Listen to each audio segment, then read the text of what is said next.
اچھا جی، رقم محفوظ کرنے کے لیے پلاٹ لے لیا ہو تو زکوٰۃ کا حکم۔ اگر پلاٹ یا زمین اس لیے لی ہے کہ رقم محفوظ ہو جائے تو اس صورت میں زکوٰۃ واجب ہوگی یا نہیں؟ عبدالحفیظ کند کوٹ سے۔ دیکھیں، رقم محفوظ کرنے کا اگر یہ مطلب ہے کہ بھائی چیزیں مہنگی ہو رہی ہیں، فی الحال پلاٹ لے کے ڈال دو، بعد میں ہو سکتا ہے اس پہ ہم گھر بنا لیں،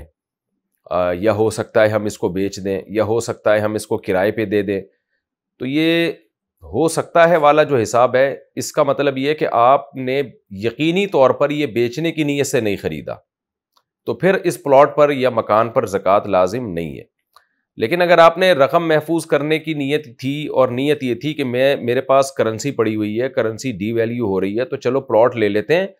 بعد میں جب پیسوں کی ضرورت ہوگی تو پلاٹ بیچ دوں گا،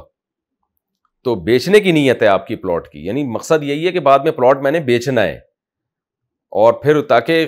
جو کرنسی ڈی ویلیو ہو رہی ہے نا، وہ تو پلاٹ کی قیمت تو بڑھتی ہے، تو مجھے اسی حساب سے پیسے مل جائیں بعد میں۔ تو نیت چونکہ آپ کی بیچنے کی تھی پلاٹ کی، تو ایسا پلاٹ جس کو بیچنے کی نیت سے خریدا جائے اور وہ نیت ابھی تک برقرار بھی ہو، تو ایسے پلاٹ پر یا ایسے مکان پر یا ایسی چیزوں پر زکوٰۃ واجب ہے۔ تو اب آپ کی کیا نیت تھی یہ آپ جانے اور اللہ جانے۔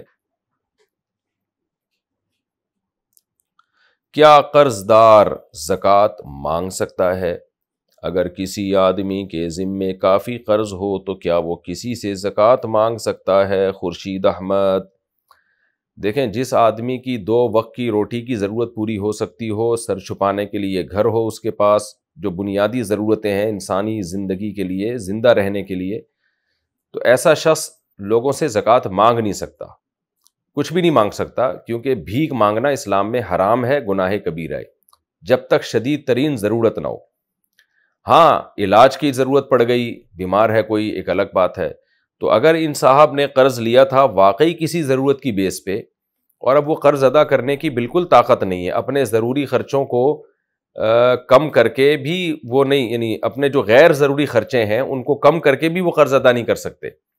تو پھر ایسی شدید مجبوری میں زکوٰۃ مانگنے کی اجازت ہے،